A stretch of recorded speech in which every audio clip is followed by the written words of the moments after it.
Hi, I'm Abe Socher, editor of the Jewish Review of Books, a quarterly magazine of ideas, culture, and criticism. Welcome to JRB Conversations. Tonight, I'll be speaking with my good friend and longtime JRB contributor, Dara Horn. Dara is an award-winning author whose 5 novels include, In the Image, A Guide for the Perplexed. That's the one where Moses Maimonides is a character, not the author. And most recently, Eternal Life, which is about a Jewish mother who simply cannot die no matter how hard she tries. Dara holds a PhD in Comp Lit from Harvard, where she specialized in Yiddish and Hebrew literature. She has taught at, among other places, Sarah Lawrence and Yeshiva University. Dara's most recent book, I have it right here, is a powerful collection of linked essays, which she has boldly titled People Love Dead Jews, Reports from a Haunted Present. And I'm sure we'll get to the dark humor and deep provocation of that title. Her book has already done what very few works of serious nonfiction succeed in doing. It has inspired not only praise, but important arguments, and also, I think, maybe a little confusion. People Love Dead Jews has been described by some reviewers and booksellers as being about anti-Semitism or as being a book about the Holocaust. Neither of which is exactly wrong, but I think neither of which is exactly right either. And I hope we'll get to what's behind that confusion, and we'll have Dara tell us what her book is really about. Any book that can provoke, confound, illuminate, and perhaps most remarkably, given the dark subject matter, really entertain is worth reading and discussing, which is what we'll do in a minute. But first, let me just say a little bit about the ground rules. Dara and I will talk for about 40 minutes, and then we'll turn to your questions, both those many of you emailed ahead of time and those that you write to us now in real time here on Zoom.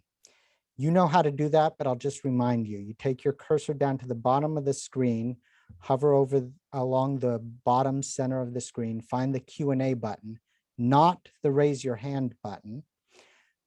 Click it and write your question in the pop-up box. We'll get to as many questions as we can, given the very large audience we have here tonight. Now, let's bring on Dara.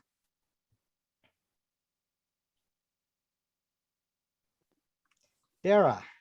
Hi. Welcome to JRB Conversations. Thank you so much for having me. Thanks. Thank you for coming. Congratulations on the new book.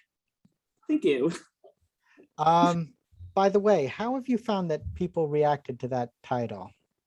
I mean, there's definitely, as you say, a mixed reaction. I find that there are more often I find that it's more often non-Jewish readers who are kind of appalled and a little bit afraid of it. And more often I found that my Jewish friends are sort of immediately laugh. And I will tell you that I've thought about this even more because I now have a podcast that's a companion to the book with, it tells different stories, but it's the same theme. And the podcast is called Adventures with Dead Jews.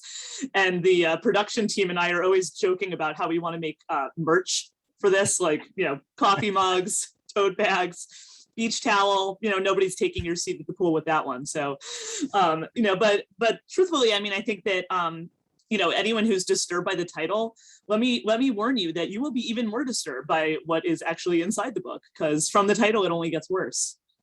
Well, then let's get inside the book. Okay, we'll stay with that phrase, dead Jews, for a moment. The first line of your first chapter is, if I recall correctly, it's not hard to remember, people love dead Jews, living Jews, not so much. Tell us about that essay and what inspired or provoked you to write that line. Sure. So this was in 2018. I was asked by Smithsonian Magazine they approached me and they asked me to write an essay for them about Anne Frank. And I got that request and I just felt this overwhelming sense of dread, because my thoughts were, wow, I really don't want to write an essay about Anne Frank. And, the logical thing would have been to turn this assignment down, I'm a writer. I'm not a logical person. And the other thing is that, in my 20 years in writing novels, and really as a writer in general, I've always noticed that the uncomfortable places are where the story is.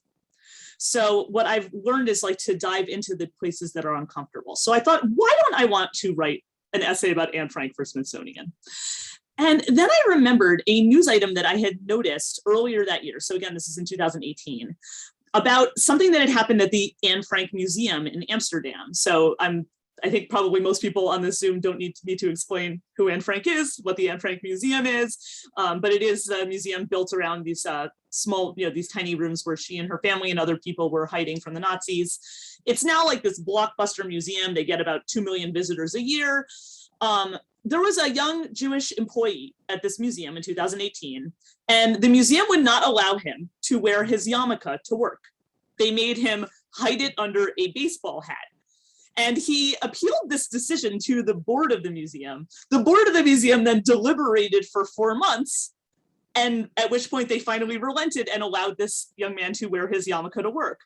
And I had seen this news item, and I just remembered thinking, 4 months seems like a really long time for the Anne Frank house to ponder whether or not it was a good idea to force a Jew into hiding. And, then I was like, really just, I remembered seeing that story. And then I just was like looking it up online to try to find the story again so I could think about it more. And in the process of that, I discovered an entirely different news item about this museum that had happened the previous year in 2017, where visitors had noticed something strange about their audio guide display. This is like one of these museums that has, 15 languages of audio guides. It says English, there's a British flag. It says Francais, there's a French flag. Hebrew, no flag. And, I just saw these stories and I'm like, these might be PR mishaps, but they're not mistakes. And so when I wrote this piece, I wrote about this sort of erasure of Jewish identity, which has become part of Holocaust remembrance for a broader non-Jewish public. I wrote this piece for Smithsonian with that opening line, people love dead Jews, living Jews, not so much, as you can see from these examples. And what happened though is when that piece came out, it came out in one of their fall issues in 2018. And it was maybe a week after that piece came out that there was the shooting at the Tree of Life Synagogue in Pittsburgh. And, it was like within a day of that attack, the New York Times called me and asked me to write about dead Jews. And as I put it in the book, I became the New York Times's go-to person for the emerging literary genre of shul shooting op-eds. This was not a job I applied for. And, I just started thinking about this and I'm like, why do all my, editors at, general interest publications, this is the only thing they want me to write about is dead Jews. And again, as I said, as a writer, I go where the places that are uncomfortable or where the story is. And so that's where I went and I followed it. So I'm guessing that you often don't give editors, these general interest editors, what they want, or at least initially before you had sort of established a track record. What are those conversations like? Well, it depends on the publication. But, it does happen that an editor will push back on something that I'm saying. And what I tend to do now, and I would not have done this, I will say, I've been published writer for 20 years. I don't know that I don't think I would have done this when I was younger. I push forward. So for example, it happened to me, a piece that I wrote, which is also in the book, I wrote a piece for the Atlantic about the Auschwitz exhibit at the Museum of Jewish Heritage, that was in the Museum of Jewish Heritage in downtown Manhattan. I wrote that piece for the Atlantic, and there was one point in the piece where the editor asked me, again for a mainstream publication, the Atlantic, the editor asked me, he's like, can't you put something in here, pointed to some place in the essay, that talks about how, because I was in the piece, I was speaking about, various anti-Semitic attacks and belittling and things like that. Can you put something in here that, there are, because I was talking about security at synagogues, that, there are obviously, mosques and churches in some places where there also have been shootings. Right. And, can't you, and so what I did was I put in that edit, I wrote, I feel the need, I literally put this sentence into the piece. I feel the need to apologize here, to mention that, yes, I am aware that other houses of worship in other places also require rent-a-cops. I am aware that other people have also been persecuted too. And the degrading need to recite these middle school obvious facts is itself an illustration of the problem, which is that dead Jews are only worth talking about if they are a symbol of something bigger, something more. And he let me keep it in there. And that's really a big part of the point, this kind of illustrative value or symbolic value, whereas the living Jews, not so much, who are not sort of abstract symbols, ciphers, easy. Yes. Well, and maybe we can go to this. This is something I wrote about toward the end of the book, is the attacks on the Hasidic community that happened just before the pandemic. Right. And for that one, I will tell you, the New York Times did not call me. And in the book, I write about what I didn't say, and why I couldn't write about this for mainstream publications, why I couldn't also write about it for Jewish publications. And I don't know if you want to go there yet, but we could talk about that as well. Well, just not to tease anybody, what would you have written for the Times had they asked you? Well, so what I say in the piece is that I was not willing to shovel all these to be sures and other things that you were required to talk about. So what I did though was I noticed that I looked at all the news coverage of those attacks. So specifically there was a shooting in Jersey City at a Satmar grocery store. That's actually, I live in New Jersey. It's about, I don't know, half an hour from where I live. And there was also a machete attack in Muncie, New York. So a town in upstate New York with a large Hasidic population. Somebody walked into a crowded Hanukkah party, was slashing people with a 4-foot-long machete. I went and read all the news coverage of these attacks, and I could not find a news article about these attacks that did not say something derogatory about the community being attacked in the process of reporting the attack. The one in Jersey City, there were all these news articles that were talking about how, this Jewish community was gentrifying a minority neighborhood. And, two things. First of all, these are highly visible members of the world's most persecuted minority, and they were fleeing gentrification because they were priced out of Brooklyn. But the main thing is is there this murderous rage against gentrification? Are people walking into blue bottle coffee outlets with automatic weapons? Because I haven't seen that. I don't think gentrification is the problem here. Right. And then I noticed in the Muncie attack, there were all these articles about, there was this zoning battle between Hasidic and non-Hasidic residents. They had this, there were all these tensions about the school board. And I'm just thinking, do we normally resolve municipal disputes with a machete? Because silly me, I left mine at home when I went to the last school board meeting. And, I'm just thinking these articles are saying these things, they're sending a signal to the public. And the signal they're sending is that these people deserve it. And sort of, so yes, if I was going to write about this for a mainstream publication, this is what I would write about, right? There's this carve out that's made it possible. And as I say in the book, in many, many contexts, people tell stories about dead Jews that make them feel better about themselves. And that's true for dead Jews from long ago and more recent ones as well. Let's stick with this first wonderful chapter for a moment. So you're asked to write about Anne Frank. You have that great and provocative first line. And then you actually make an argument, and you tell the story of the Anne Frank Museum, and then you make an argument. And one way you illustrate the argument is in a really wonderful passage in which you imagine the obituary of Anne Frank had she survived and moved to Israel and continued to be a writer. Would you mind reading at least part of that for us? Sure. So I didn't have her move to Israel, but that details. Yeah, but she does go there. So sure, I can read this. So, okay. Anne Frank, noted Dutch novelist and essayist, died this past Wednesday at her home in Amsterdam. She was 92. A survivor of Auschwitz and Bergen-Belsen, Frank's acclaim was hard won.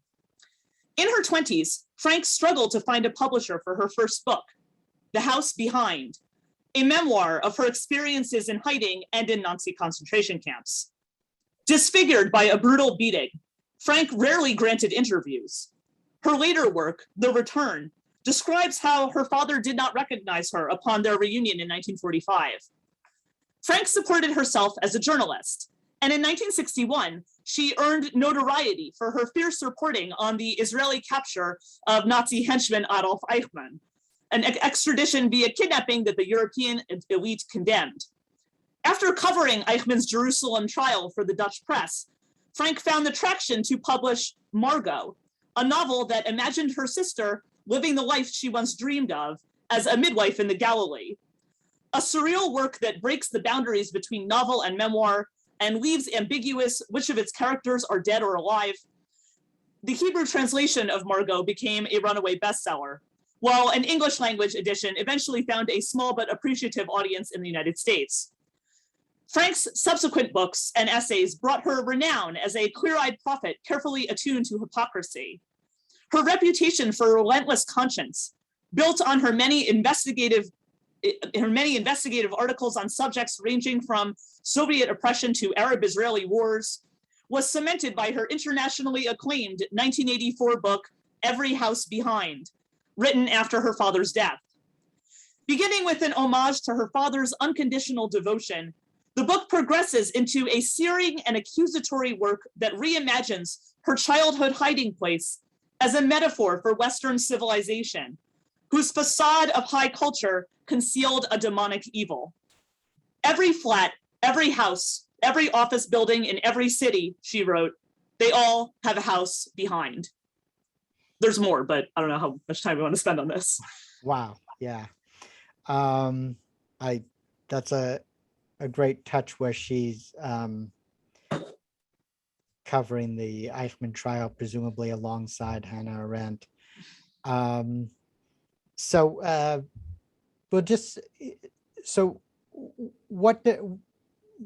to flatten things out, but what point does that exercise, that literary exercise, illustrate?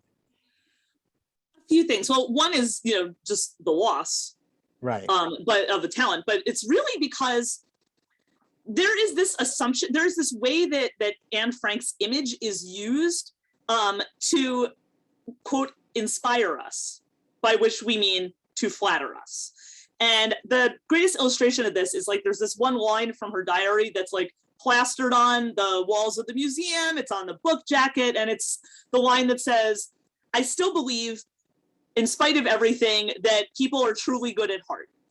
And, the reason we find this inspiring is because, it's it's as if this dead Jewish girl has offered us absolution from sin. Right? There's this idea that oh, look, a dead Jewish girl said this. So it must be true. I mean, the reality is much simpler. Anne Frank wrote this line about people being truly good at heart, 3 weeks before she met people who weren't truly good at heart. Because 3 weeks later, she's arrested, she's taken to Auschwitz. And you know what? When she was there, she met people who were not truly good at heart. I think a writer of this caliber would probably have things to say about that. And, so that's what I wanted to sort of illustrate, this writer, not just as a writer, but as a Holocaust survivor. What kind of writer is a Holocaust survivor? Is that someone who's going to write these platitudes about people being good at heart? I don't think so. So that was where I was going with that. And sort of this idea that we want these stories to be inspiring and comforting. And if you're looking for an inspiring and comforting story, the Holocaust is really just not a great place to start. There's so many places to go with that. I'll just point out to the audience that the title of this chapter, which will lead to a question, is everyone's parentheses second favorite dead Jew. So Anne Frank is the second. The first is, of course, going to be Jesus. How do you see the Christian, and you spoke of Anne Frank, giving us absolution, the us presumably not being a Jewish us, either a Christian us or European us or a generalized us. So how do you see the Christian background of this kind of fetishization of Jewish martyrs? I'm not gonna, I don't know enough about the many varieties of Christian theology to speak about this with authority. So I'm a little nervous to go there, but the place in the book where I do talk about this is in the chapter I have about, it's called Fictional Dead Jews. Mhm. And that chapter talks about, it starts with an email that I got from a reader once about one of my novels. It was a novel about a pogrom survivor, my novel, The World to Come. And in that novel, so it's about a pogrom survivor. There's some gory stuff in there.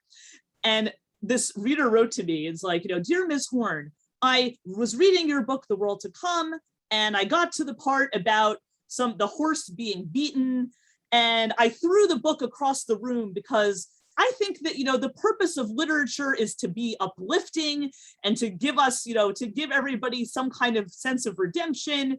The greater gift that you can give us as a writer is to help us to laugh and enjoy." And so I wrote a reply to this reader, which I was smart enough not to send, which I wrote, "Dear Denise, sorry about the horse. It was an image I borrowed from Crime and Punishment, which is another book you might want to avoid. You might also want to steer clear of the Bible, which is not a great book for people who want to laugh and enjoy." So, I can sort of this was something I was thinking about a lot as a novelist, is like, what do people want out of a story? And I actually went to graduate school and did a PhD in comparative literature to answer this question, mostly kind of for my own research as a writer, so I could be like, what makes a story? How do stories work? And there was a point in graduate school where I read in one of these literary theory classes, a book by Frank Kermode, who's a British, mid 20th century critic. He talks about he draws a parallel between literature and religion, where he says that literature is supposed to give us this idea of what he calls consonance, which means like that you live in a coherent world where things make sense, right? Because in a sense, like readers are like fundamentalist religious believers, where like every single detail is supposed to be there for a reason. Like, Right. They're traditional religious believers who maybe look at the world this way, but in literature, it really is this way, right? Because the author is putting in every detail in a book for a reason. So, but he draws this, his argument in that book though, is that literature, like religion, is all about endings.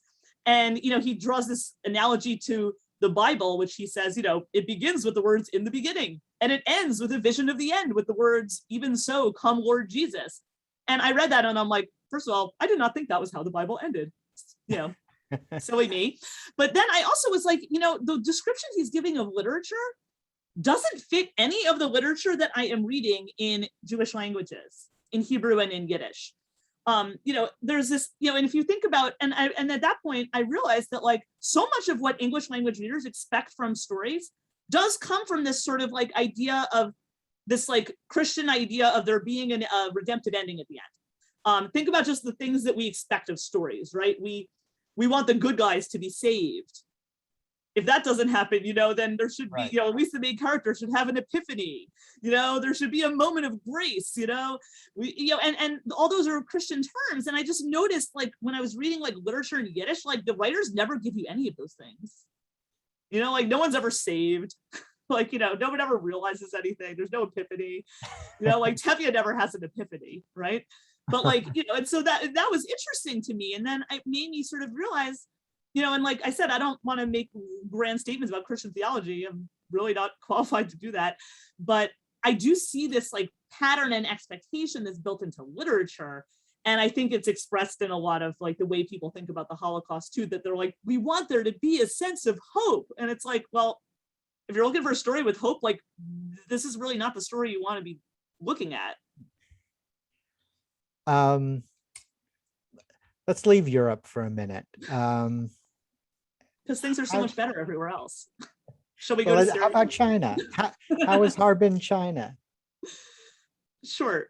So what Abe is referring to is another essay in the book where I went to a city in northeastern China, that's called Harbin. It's south of Siberia and north of North Korea, which is like as awesome as it sounds. And this city was built by Jews. This is a city where this is not Kaifeng. This is not like the Jewish community from the Middle Ages. This is not Right. Shanghai with like Jewish refugees. This is a city that was in 1896, the Russians got a concession from the Chinese government to build a branch of the Trans-Siberian Railroad through this region of China, which was traditionally called Manchuria. They needed, like, they were building a branch line. They needed like an administrative center in Manchuria. Basically, they needed a town where in this like very sparsely populated area, they couldn't like trust these like local warlords to build this town for them. They wanted educated, experienced Russian-speaking entrepreneurs. The problem is, who the heck wants to move to Manchuria? At this point, the Russian government's like, hello, Jews. Would you like to live without anti-Semitic laws, but not have to be a bottom feeder in a New York City sweatshop? Great news, we have an option. You can move to Manchuria. And this 20,000 Jews moved to this place in Manchuria and built this city. Like, there was no city. It was like a bend in the river, built all the infrastructure of this city. And then what happened was like in 1910 or something? Sorry? This is like in 1910 or something? Yeah, so the first Jews moved there in, I think, in 1899. By 1903, they're already building all these, like, they put up the first hotel in 1909. I mean, yeah, it's early 1900s. What then happens is, like, there's various regimes that take over Manchuria, each of which make life more and more difficult for this Jewish community, to the point where the last Jewish family is evacuated by the Israeli government in 1962. There's like one lady who refuses to live, dies in the old synagogue in like 1986. And this audience will appreciate this, which I did not put this in the book, but most of you will appreciate. This place is so far away from everything that there's not even a Chabad. There's no Chabad. Chabad is like in Greenland. They're not in this place. There is one Jew in this city who's an Israeli in his 70s, who was a journalist covering the Far East for Israeli news media. And then he like got a job in a university there, and now he lives there. And what the interesting piece of this story is not that there's this like city where Jews used to live and now don't, which sadly is something that's true for many places in the world. What's interesting here is that about 15 years ago, the provincial government in Harbin made a decision to spend $30 million restoring what they call Jewish heritage sites. And they did this, and what's interesting about this is there are a lot of places in the world that restore Jewish heritage sites. But what's interesting about Harbin is they said the quiet part out loud. They gave all these public conferences, and they named the conference International Forum on Economic Cooperation between Harbin and the world's Jews. And, they literally, like the mayor of Harbin gets up and gives a speech where he's like, we so admire all the many Jews of history, like J.P. Morgan and Nelson Rockefeller. In case you were wondering, neither of those people were Jewish. And they basically say this out loud. They're like, Jews have money and we would like some. And if we restore these Jewish heritage sites, Jews will come and give us money. And it's the most astonishing thing, because you go to this place that's, the city it's like they have this ice festival. It's a tourist destination for that. And you go to like this Jewish museum, and they just have like plaster people like posed, like a plaster life-size man posed at a desk behind a typewriter. And then there's like a caption that says, real Jewish businessman in Harbin. They have like two like plaster kids sitting on a bed with toys, and it says like, real Jewish children in Harbin. You walk down the street and there are these like historic homes, and there'll be a plaque on the side of the house that says, this mansion was built by a Jew. And like, it's just sort of like, it's just astonishing to me, because it's like, you do see this in many parts of the world, but like they say the quiet part out loud, and it's just so glaring. And it's just astonishing when you're there and you see this. And it makes you aware of all the many other situations where the quiet part is not said out loud, but is definitely still there. So here it's kind of funny, but in other places which have a much darker history with regard to their Jews, it's not as funny. I do want to say it's pretty darn dark here too. Like the Japanese occupied Manchuria. They were kidnapping one member from each Jewish family and like torturing them and extorting money from them. They decapitated people. This is not like then the Soviets took over. They put everybody into gulags. It's pretty brutal. This is actually goes back to the problem with like the Holocaust memory, where it's like we need to remember the Holocaust so as not to repeat it. But like that now means that like anything short of the Holocaust seems like it's fine. Like it's not that bad. It's not the Holocaust. So what I was going to ask you is when you wrote your most recent essay for the New York Times about the last Jew of Afghanistan, which also has had this coverage that is sort of, I don't know, fetishized and wistful and perhaps somewhat comical. And you make the point that like this is a whole genre, the Last Jew of X genre, and it's really not that charming. And you give expression, and you use the word to rage over both this and the kind of heritage site phenomenon, which blends into it. And it seems to me, even though large parts of your book are funny, that there's this animating rage. And I wonder if what you want to say about that, about that Jewish rage, which is also about who laughs at your title and who kind of shrinks from it. Yes. So, there is this expectation that, as I said, people tell stories about dead Jews that make them feel better about themselves. There are also stories about Jewish life that we're allowed to tell in public are only the stories that make other people feel comfortable. Right. And this is like, there's this priority on making other people feel comfortable. And this is like, has a really terrifying history of Jews in the diaspora who could not afford to not make other people feel comfortable. I would hope that we are now in the United States in a situation where we don't have to have this habit anymore of worrying about making other people comfortable. And that's one of the reasons I chose this title for the book. But I wanted to really sort of like name this cynicism that you see, like, as I put it in the book, like for the example of Jewish heritage sites, right? As I put it, this term is a brilliant piece of marketing, right? It sounds so much better than property seized from dead or expelled Jews, right? Like nobody wants to go to that. Right. And there is this, and as I did say it in the Times piece, I said it in the book as well, that, you walk through these places, and I said, I've been in these places from everywhere from Spain to China, and, so this is not just about like Holocaust remembrance. This is about, Syria. There's many places like this around the world. And, you go to these places where they've like turned this into like this Epcot pavilion of Jewish history. And, you feel uncomfortable. And again, for me, the uncomfortable place is where the story is. And I'm interested in what is it like as a Jewish traveler in these places, you feel extremely uncomfortable. So I'm like, why do you feel so uncomfortable? And I realized how much I had buried it. In other words, I had told myself, oh, it's because, it's so sad that these people don't live here anymore. Like, I'm sad. That's not what it is. It's anger. And the anger is with the exploitation of this history.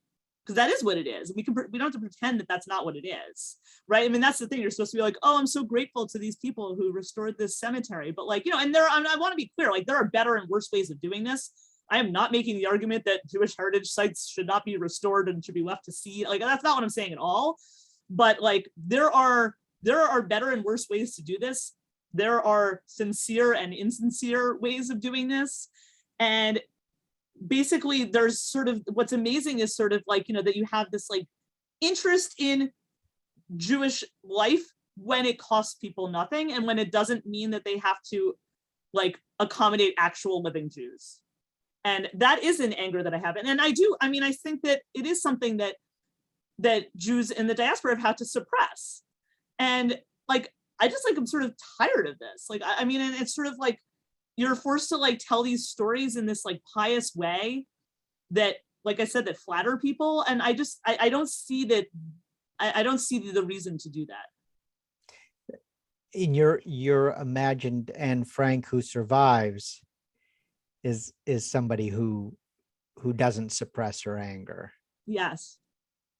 I wanted to give her that opportunity because it's like, there's this thing where, what people, because the thing about anger is that, it's like, and also I think that in Anglo-American culture, there's like this premium on suppressing emotion. I think that's also true. And what's funny is like, I know this as, as a Yiddish scholar that like, it's been said by Yiddish translators that like, I think it was Irving Howe, I'm going to get this wrong and someone will know this and correct me. I think it was Irving Howe who said when you translate from Yiddish into English, you have to lower the temperature. Which means like you have to like take out you have to like take out half the exclamation points, you have to take out half the ellipses, right? Like there's just like all that, there's sort of this really emotional outpouring that you see in Yiddish literature. And, what I wanted to say about that is that, like, anger is considered like a negative thing, but honestly, the emotion of anger comes from a perception of injustice. That's the source of the emotion of anger, is when you sense that something isn't fair, right? I mean, that's true if you're a 4-year-old who like wants another cookie, or if you're, a much more, hopefully thoughtful person. That's why I wanted to sort of, highlight that anger, is because it illuminates this sort of, this uneven playing field. And that's what I sort of wanted to exhibit in the book. This reminds me of the something you, I think, briefly allude to in the book, which is this fact that was sort of uncovered or discussed persuasively by Nomi Seidman, that Elie Wiesel's first Yiddish memoir is an extremely angry book. And it's only when Night makes the transition to French that it becomes more existential and universal, one could say. Yes, well, right. So this, it's Naomi Seidman wrote about this about 25 years ago. She writes about the original. So the book that we know as Night is a translation of the French version. He originally wrote that book in Yiddish, and the original Yiddish title was "And the World Was Silent." And I mean, it tells the same story, but it's this like political anger at the nations of the world that allowed this mass murder to happen. And then he was working with the French Catholic Nobel laureate Francois Mauriac to adapt the book into French. And, what he does is like, he kind of moves that political anger into like a theological angst. So then in the book that has come to us in English from the French, instead of like, where were the nations of the world? It's like, where was God? Like, we all can get behind that, right? Like way better to blame God than to blame your readers in 1958 in France, right? Like, who wants to read that? So, I mean, it was in a sense a canny decision. And I want to say, like, it did allow him a platform which he then was able to express, political, he was able to express political advocacy later on behalf of Soviet Jews and stuff. And he was able to do that because he had built this audience. So there is like I understand why he did that. And I do think it helped him to, do a lot of productive things later in his career. Let's lighten up for a minute. Did anyone actually have their Jewish last name changed at Ellis Island? No. So there's another piece in the book called Legends of Dead Jews, where I talk about this Ellis Island legend of, my Jewish sounding last name was like changed by a bumbling cork at Ellis Island. It into never something happened. Less Jewish. Yes, to something less Jewish, amazingly, coincidentally. So it never happened. No one at Ellis Island ever wrote down immigrants' names. And in addition to that, and this isn't like me uncovering secret, like, secret archives. This is like they announced this on public tours at Ellis Island. And also we have like all the documentary evidence of all the tens of thousands of New York civil court records of American Jews and, and not just immigrants, but often their children going to New York City civil court and changing their own names. And so that's something I write about in the book. And that to me is, so in the book, I talk about this legend of like, that has come down to so many of us as American Jews about your name was changed. It was an accident. Haha, isn't that cute? It's a funny story.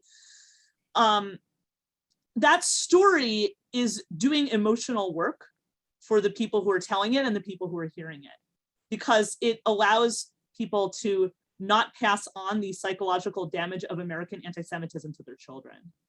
And I think that's one of the reasons why, like, now for American Jews, like every time there's some anti-Semitic attack, like everyone's really surprised, is because like, we aren't from this, like, we believe that this is like this like place where this never happens. And I, in the book, like, I'm actually grateful to the people who came up with this idea, because I feel like that was, they were protecting their descendants, they were protecting their children. So, well, I want to give time for all the questions that are piling up, but let me see if I can sort of round out this conversation. Um, so you mentioned the phrase emotional work, and it seems to me that that's also what you think um, about the use of dead Jews, that it does emotional work um, for members of the culture, for non-Jews. Let me ask you this: does it also do emotional work for Jews? After all, we Jews seem peculiarly obsessed, or especially obsessed sometimes, with dead Jews, and not merely on Yom Kippur when we say El Ezkara and recite the martyrology, but the amount of resources, for instance, poured into Holocaust museums or education suggests that dead Jews perhaps are also central to our identity. What emotional work does it do for us, and is it good emotional work? Well, okay, so there's two things going on here. One is the sort of the way that the way, and when I say dead Jews, I don't just mean like somebody's ancestors who passed away. We're talking about specifically like historical calamity. Right. There's a way that historical calamity is memorialized in Jewish tradition that is absolutely doing a kind of emotional work. I've written about this before, about the Eicha problem, where traditionally there's sort of this, these historical calamities are seen as a contact point between the people and God. And in this, so there's theological work being done, there's emotional work being done, and it's also giving people a sense of control over their own destiny, because it's not that it's like, the temple was destroyed because we didn't study enough Torah, the temple was destroyed because we fought among each other, the temple was destroyed because we didn't observe the Sabbath. Like, nobody says the temple was destroyed because the Babylonians had superior weapons, right? Even though maybe that's what happened, right? But but that story doesn't give you somewhere to go, right? That story doesn't give you some way to do what psychologists today would call post-traumatic growth. And to me, that's sort of, absolutely, there's the obsession with the past and with past calamity. I mean, the entire Talmud is about, so I'm studying Daf Yomi now, so I don't claim to be an expert on this. I'm doing the breeze through. But like the amount of like effort about, of trying to reconstruct the temple service hundreds of years later, it's like, why do we still care where the doors are in the temple? Which gates are used, which time we're sacrificing which sheep.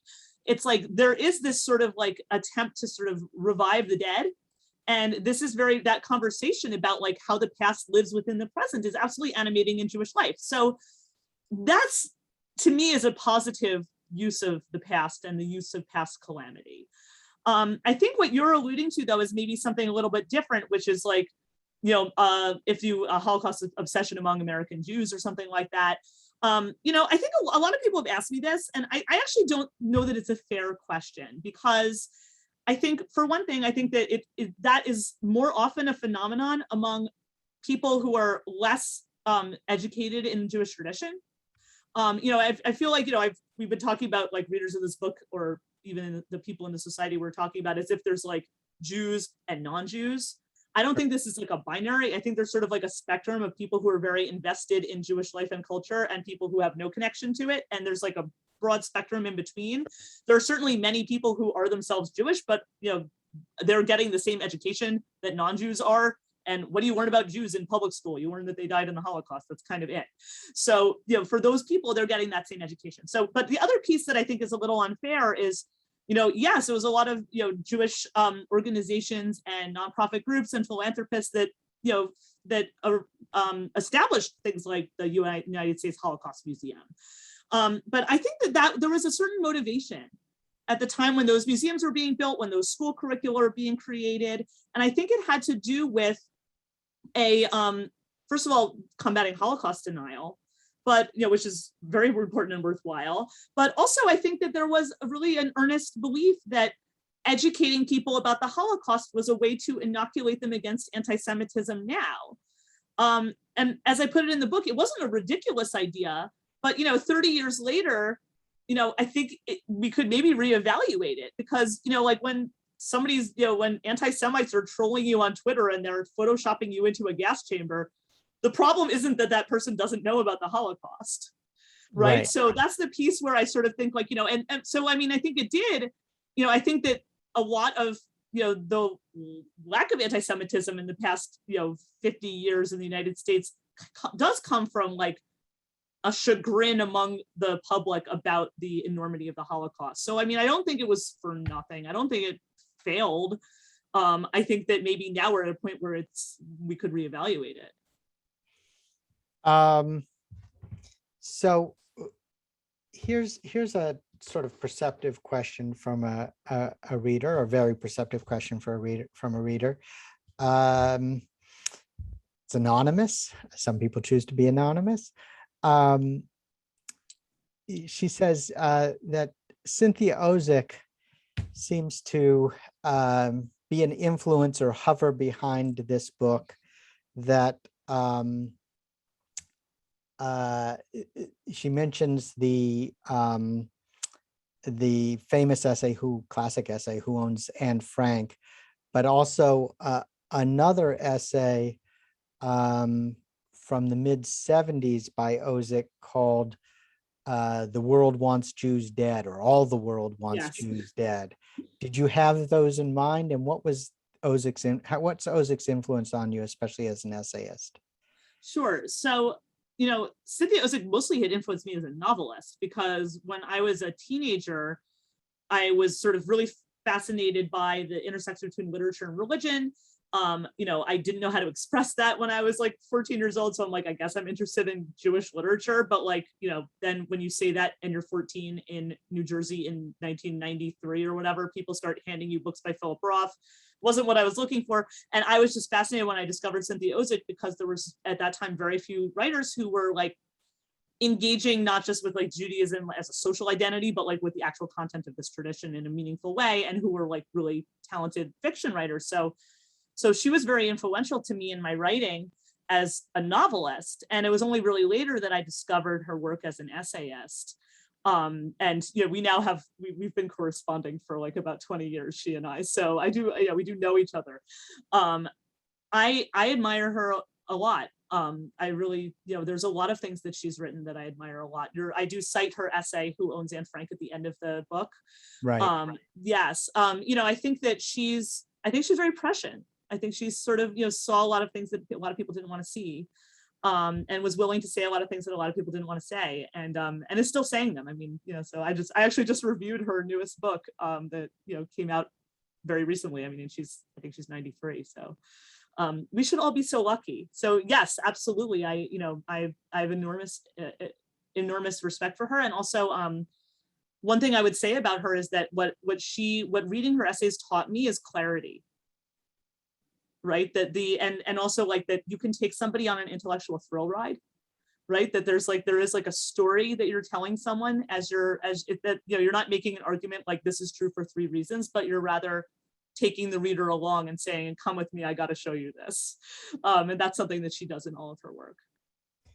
And your book is an intellectual thrill ride, although perhaps not more of a haunted house, perhaps. I was going to say one doesn't shout with glee, but Catherine Alkazin asked something that I think was implicit when you said, but maybe it'll play it out. Doesn't the Ellis Island myth also give us a cover for our discomfort with our own Jewishness? I think you were saying this, i.e. the clerk did it. We certainly wouldn't disown our authenticity. Absolutely. That's your point. Yeah. Yes. And it's in the book. It is written that way in the book, that it's like, there's this, desire to not be perceived as like, escaping this tradition or cutting off this tradition.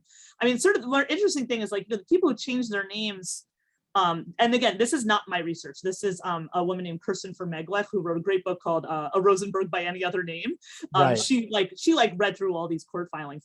And one of the things she points out is like, these were not people who like were fleeing their Jewish identity. Like these people continued living in Jewish neighborhoods, being members of synagogues, like participating in Jewish life.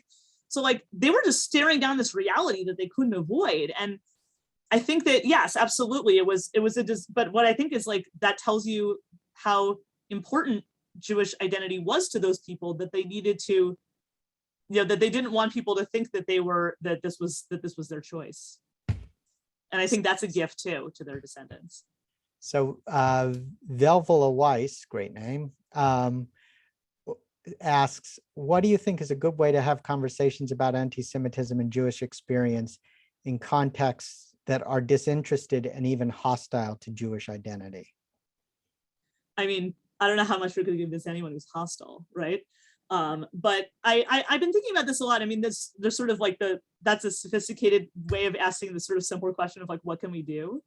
Yeah. I think that, I mean, it used to frustrate me when people ask me this, because the truth is like anti-Semitism is not a Jewish problem. I'm not convinced that we can do anything about this, right?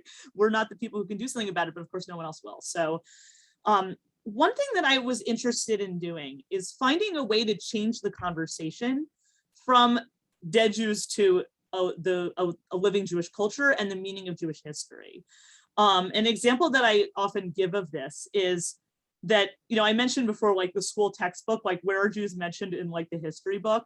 Like there's the chapter at the end about the Holocaust. If there's an ancient history textbook, maybe you get a paragraph at the beginning about the Israelites, but doesn't mention that those people were Jews, right? They're just from a long time ago. I think involving people in a conversation about Jewish history, because the thing about what's so interesting to me is that, and also changing the approach to the way we talk about diversity, because there's this idea that I think that we have sort of been presented with in American culture, where like you're not supposed to hate Jews because Jews are just like everybody else, right? That's sort of like like the middle school idea of like fighting prejudice. It's like Jews are just like everybody else. The problem with that is that Jews spent 3,000 years not being like everybody else, right? Like that. This is like the whole premise of Judaism, is that we're not like everyone else. I think you bring people into that difference. Judaism is a counterculture that weaves its way through the entire history of the West, and introduce people to that counterculture. Point out the places in which Judaism is sending a different message than the general culture.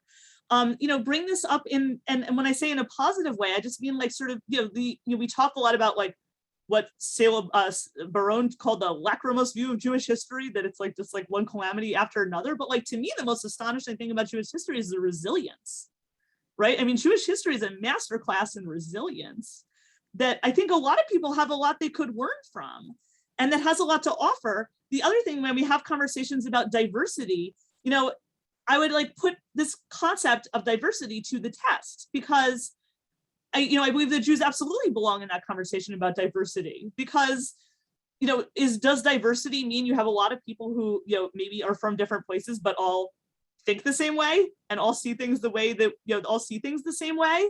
Or are we actually going to get curious about other people's, backgrounds and cultures and beliefs?